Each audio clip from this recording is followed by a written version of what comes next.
On a entendu toutes sortes de choses à propos du visa visiteur, comme quoi certains pays en Afrique, notamment le Cameroun, le Nigeria, le Bénin et que sais-je encore, étaient des pays qui, à partir de décembre 2023, devaient connaître donc une interdiction de déposer une demande de visa visiteur. Certains ont plutôt choisi de dire qu'il n'y a plus de visa visiteur délivré pour ces pays-là. Alors ici, je te précise de l'information prise à la bonne source, de l'information dont les sources sont accessibles à tous. Je n'ai pas un statut particulier et spécial qui me permet d'avoir cette information, mais j'ai juste disposé du temps et de la jugeote et de décryptage de l'information disponible. C'est ce genre de sources que je t'invite à consulter chaque fois qu'il y a des polémiques, il y a des rumeurs, tout ce qui peut te mettre dans une situation d'incertitude. Il s'agit donc de l'information gouvernement sur les sites officiels de IRCC pour ce qui est du fédéral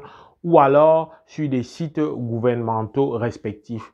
Il s'agit de quoi précisément? C'est important de savoir que ce genre de rumeur vient dans un contexte où les délais de traitement des visas visiteurs sont assez longs, sont impressionnamment longs.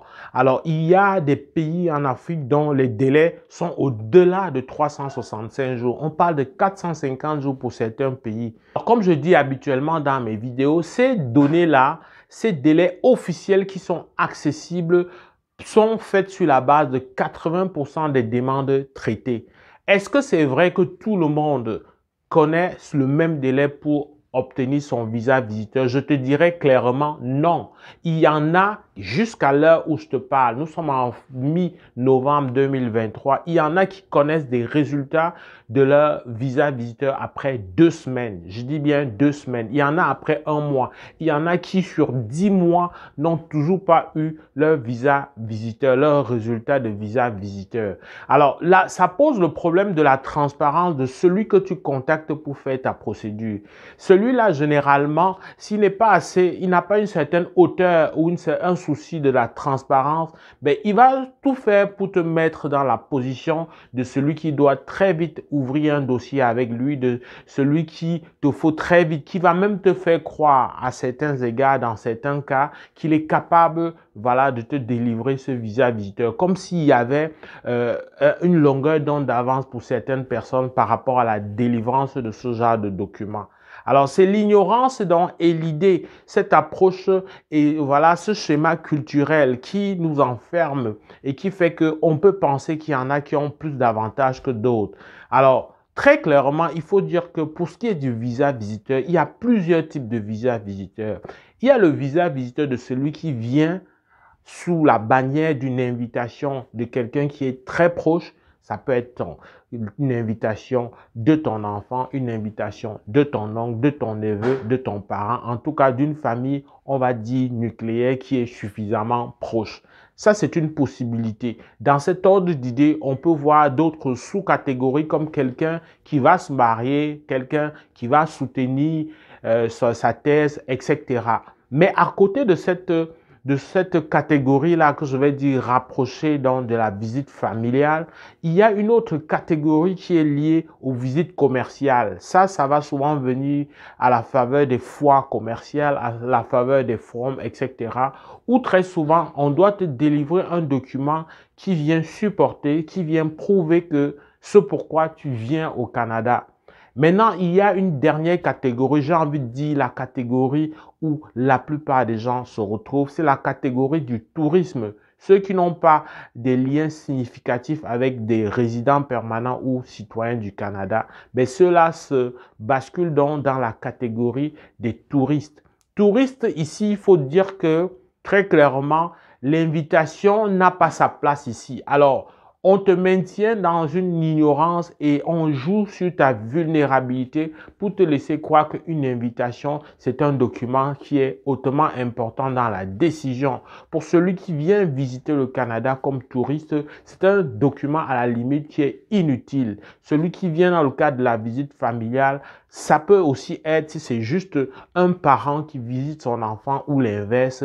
L'invitation également peut s'avérer comme inutile. Ça devient pertinent seulement et seulement dans les cas des visites commerciales, dans les cas des visites Voilà, si tu viens pour des raisons, comme j'ai dit tantôt, de soutenance des thèses d'un membre de la famille, de mariage, d'un cas de funérailles, etc. Ça, c'est des cas où, même si tu n'es pas proche, ce document va venir quand même soutenir ta raison ou alors ta demande de visa visiteur. Tu comprends qu'une fois que j'étais présenté tous les différents cas de figure, les délais ne sont pas toujours les mêmes. C'est-à-dire que pour celui qui vient comme touriste, naturellement, comme ils sont plus nombreux et il y a plus de vérifications à faire, c'est naturel et logique que ça prenne plus de temps.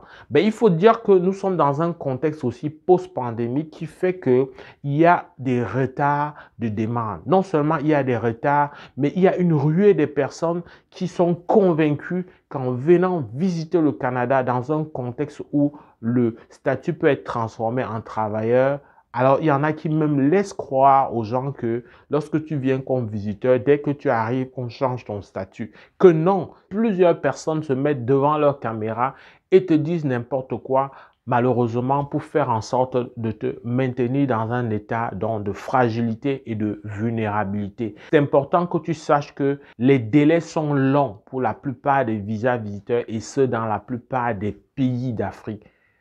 J'ai envie de te dire que même ceux qui sont africains, qui ont un passeport africain et qui demandent le visa visiteur à partir d'un pays même différent de l'Afrique, ben, les délais sont pareillement longs. Il faut dire que lorsque, dans un contexte où les agents qui sont chargés de déposer les visas ou alors de traiter les dossiers, il y a des instructions qui viennent avec, qui priorisent certains types de visas devant un autre type de visa, compte tenu donc de la pénurie parmi les postes et les métiers en demande. Il y a ce métier d'agent d'immigration aussi. Il faut bien se dire que le nombre est insuffisant.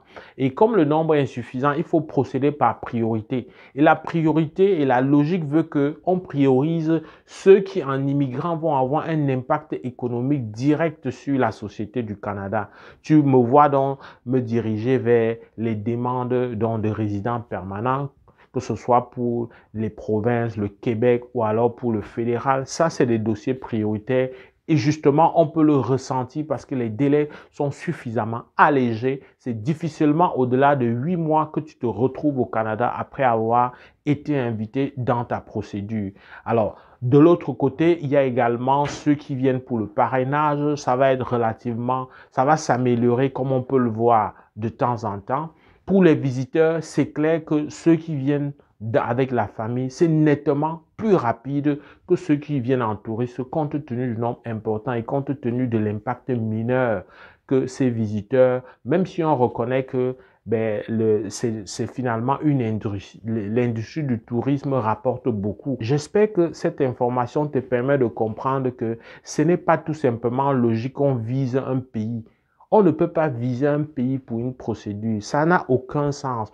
On peut viser pour des cas particuliers un type de profil et faire en sorte d'empêcher de délivrer un visa. Mais on ne peut pas systématiser et dire qu'on arrête. Lorsqu'on veut le faire, on prend un communiqué officiel pour le dire. Alors jusqu'ici, je n'ai pas vu, c'est pour ça que j'ai d'ailleurs pris le temps pour faire cette sortie. Je n'ai pas, à mon avis, vu un communiqué officiel qui vient sceller le sort de certains pays. Reste serein et poursuis ce que tu as à faire. Évite effectivement justement d'écouter les vidéos par-ci par-là. Il faut aussi te donner la possibilité de sortir de cette ignorance. Donne-toi les moyens d'avoir toi-même, par toi-même, sans faire confiance à un tiers, d'avoir l'information qui, heureusement pour le cas du Canada, est disponible sur la bonne source, sur les sites officiels du gouvernement fédéral ou des différents gouvernements provinciaux. J'espère que cette vidéo t'a plu. Avec beaucoup de plaisir, on va se retrouver dans le cadre d'une prochaine vidéo. Porte-toi bien. Boulot.